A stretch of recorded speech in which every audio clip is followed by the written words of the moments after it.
वंदे मातरम, जय हिंद, जय जवान, जय किसान। सच कभी छिपता नहीं और मकड़ा एक्सप्रेस 24 कभी रुकता नहीं। दोस्तों, मैं हूं चौधरी मोहन गुजर और आज फिर आप लोगों के बीच आया हूं लोकतंत्र के चौथे स्तंभ, कलम का सिपाही। दोस्तों, जैसा आप सभी जानते हैं कि लोकतंत्र का चौथा स्तंभ पत्रकार को कहा जाता है और पत्रकार जनता का अधिवक्ता होता है। हमेशा जनता की सेवा में रात और दिन लगा रहता है, क्योंकि एक ओर जहां सत्ता पक्ष, दूसरी ओर विपक्ष और तीसरी ओर लोकतंत्र का चौथा स्तंभ निष्पक्ष। पत्रकार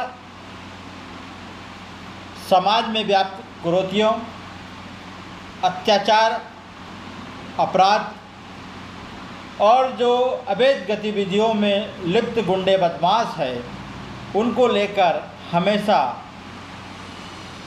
गरीबों की आवाज़ उठाता है ताकि अन्याय अत्याचार का सफाया हो।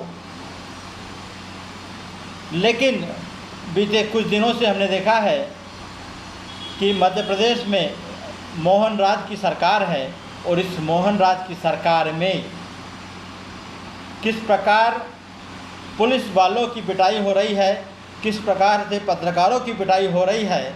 आए दिन पत्रकारों के ऊपर हमले हो रहे हैं। उसके बाद में भी सरकार के द्वारा और प्रशासन के द्वारा कोई ठोस कदम नहीं उठाए जा रहे हैं। बीते दिनों की हम बात करें तो इंदौर के वरिष्ठ पत्रकार अंकुर जायसवाल, जो कि खुलासा फर्स्ट के संपादक भी है और लगातार इंदौरियों का पक्का अखबार कहे जाने वाले खुलासा फर्स्ट ने इंदौर शहर में जो अपने कलम के दम पर अपनी जो वहाँ पर पहचान बनाई है और उसके खौफ से वहाँ पर गुंडे बदमाश थर थर काँपने लगे और उनके कई काले कारनामे और उनके अवैध धंधे बंद होने की नौबत आ गई। उसी से बौखलाकर उन्होंने अंकुर जायसवाल के ऊपर बीते दिनों प्राणघातक हमला किया। हमला करने वाले का नाम संदीप भाऊ बताया जाता है और उसके गुर्गे थे, जिन्होंने पत्रकार के साथ मारपीट की। प्राणघातक हमला हुआ। हालांकि इस मामले में पुलिस ने एफआईआर दर्ज कर ली है और आरोपियों की गिरफ्तारी के प्रयास किए जा रहे हैं। हालांकि अभी पुलिस को सफलता नहीं मिली है, क्योंकि जो आरोपी है वह इंदौर और मध्य प्रदेश छोड़कर भाग गया। वहीं बीते दिनों शिवपुरी में पत्रकार साथी के साथ हमले की घटना हुई है। इसके पहले हरदा में एक घटना हुई है और इसके साथ ही अभी बुरहानपुर में भी एक पुलिस वाले ने पत्रकार के साथ मारपीट की घटना थाने के अंदर की। तो दोस्तों, लोकतंत्र के चौथे स्तंभ को कब इंसाफ मिलेगा, कब सरकार जागेगी, इसको लेकर मैं आप लोगों के बीच आया हूँ। जैसा आप सभी जानते हैं, पूर्व मुख्यमंत्री शिवराज सिंह चौहान मामा जी ने पत्रकार प्रोटेक्शन एक्ट लागू करने की घोषणा की थी। लागू करने की घोषणा के साथ ही एक टीम का गठन भी हुआ था, जिसमें वरिष्ठ पत्रकार सहित जनसंपर्क विभाग के वरिष्ठ अधिकारी उस टीम का हिस्सा रहे और उन्होंने शीघ्र ही पत्रकार प्रोटेक्शन एक्ट जो है उसको लागू करने के लिए काम भी शुरू कर दिया था।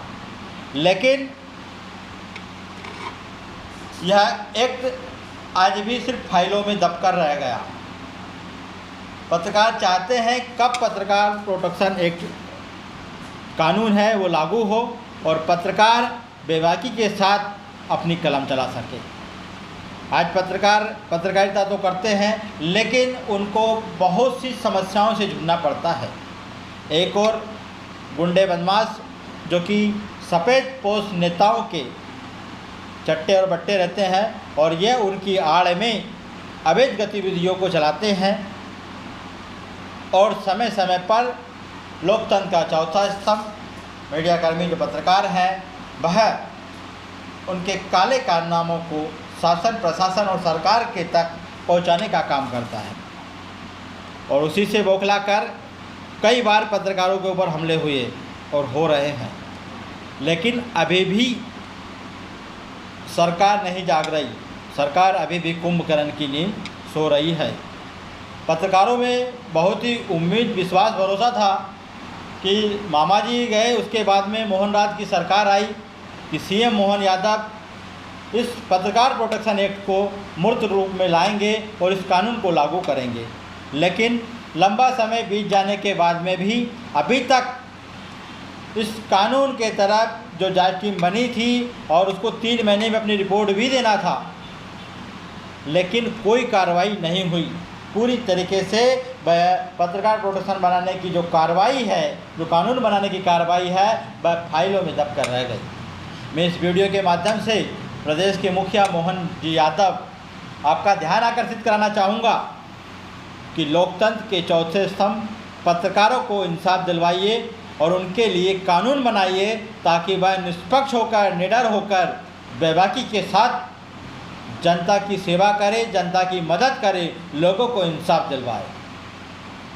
और लगातार जो पत्रकारों पर हमले हो रहे हैं, इसको लेकर भी उन्होंने ध्यान आकर्षित कराना चाहूँगा कि ऐसे हमलावरों के खिलाफ 24 घंटे के अंदर कार्रवाई होना चाहिए, उनकी गिरफ्तारी होना चाहिए, उनके मकानों पर बुलडोजर चलना चाहिए, ताकि भविष्य में कोई भी पत्रकारों के ऊपर आँख उठाकर भी न देख सके।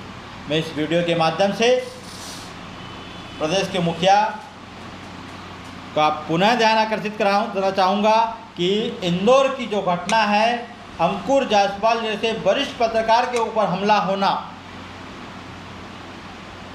जो कि एक नामी पत्रकार है, किसी जान पहचान के मोहताज नहीं, जब उनके ऊपर हमला हो सकता है तो ग्रामीण क्षेत्रों में जो हमारे छोटे छोटे पत्रकार साथी बैठे हैं, उनको कितनी कठिनाइयों का सामना करना पड़ता है, उनको कितना वहाँ पर मुसीबतों का सामना करना पड़ता है। आप सहज अंदाज़ा लगा सकते हो कि जब राजधानी में मध्य प्रदेश की आर्थिक राजधानी है इंदौर, और वहाँ पर पत्रकार सुरक्षित नहीं है, पुलिसकर्मी सुरक्षित नहीं है, तो फिर अन्य स्थितियों, अन्य जगह पर क्या होता होगा।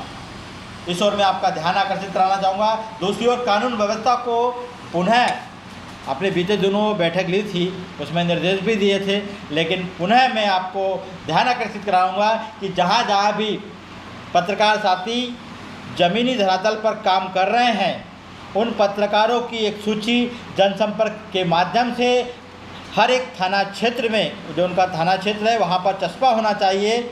और पत्रकारों के खिलाफ जो झूठी FIR दर्ज हो रही है, उसको भी बंद होना चाहिए।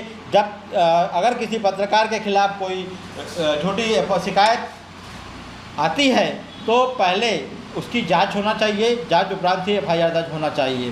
क्योंकि अक्सर हमने देखा है कि जितने भी 2 नंबर के धंधे हैं, चाहे वो जुआ, शराब, सट्टा हो या अन्य हो, उसमें कई बार पुलिसकर्मियों की मिलीभगत रहती है, और जो लोग थाने में बरसों से जमे हैं पुलिसकर्मी, उनका ट्रांसफ़र भी होना चाहिए, क्योंकि इन लोगों के कारण ही वहाँ पर उस क्षेत्र में अपराध और भ्रष्टाचार चलता है। क्योंकि इन लोगों को सब जानकारी रहती है कि कहाँ पर कौन क्या काम कर रहा है। तो ऐसे पुलिसकर्मी जो 3 साल से अधिक समय से थाना क्षेत्र में है, उन लोगों का भी ट्रांसफ़र होना चाहिए, तो कि एक बेहतर कानून व्यवस्था बन सके। इस वीडियो के माध्यम से मैं पत्रकारों की बात शासन, प्रशासन और सरकार तक पहुंचाने का मैंने प्रयास किया। इसी के साथ जय हिंद, जय भारत।